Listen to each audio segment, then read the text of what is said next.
Hi, my name is Alondra Soto. I'm a first year RA, Magnolia C. Today I want to talk to you guys about what I think social justice means. I think social justice means that anybody coming from whatever background they're from, whether they're poor, rich, black, or white, means that they all have an equal opportunity to grow.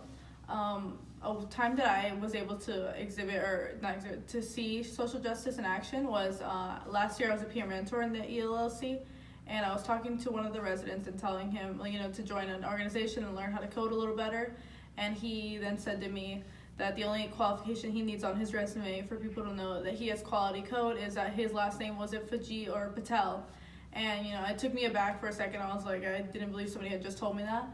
But even though we were in front of a group of people, I stood up and I was like, you know what, that's not okay for you to say. I don't agree with that. And if I then later reported to my supervisor. But I think the moment that defined social justice, that was the fact that I stood up in front of other residents and let them know that even though this kid felt very comfortable in his own opinion, it was okay for me to stand up and say what was right and what was wrong. Okay, so considering I am a new hire for the spring, I haven't really had the chance to establish my community right now. I'm still working on that. So I'm going to speak about last year. Last year I was an ELLC peer mentor. So a lot of our floor, they were all freshmen for the most part. And the way I created a community there was just kind of being present a lot in the beginning when they're all new, they're a little bit homesick, a little confused about what USF's all about. So for the first couple weekends, I would willingly stay in the hall, and I would try and just be around the common area a lot, have them come out of their rooms, just because I know freshman year for me it was a little hard for me to come out into the common area and just be friendly with each other.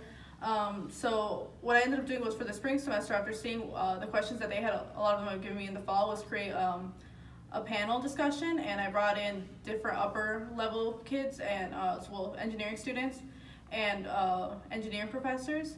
And I had them talk about, how they first got involved, whether it was with their co-ops, internships, or research positions. And a lot of them realized, okay, well, if they did it, I can do it too. And it was, I received pretty good feedback about it. A few of the kids did end up getting internships for this last summer as freshmen.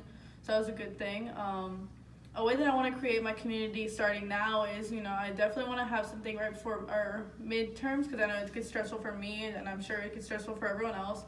Have a little party session so everybody can de-stress, maybe some cookies, some milk, and just kind of get to know everybody a little bit better, and be able to talk to everybody about how can we all do a little bit or prepare a little more for our midterms rather than just be stressed out about them.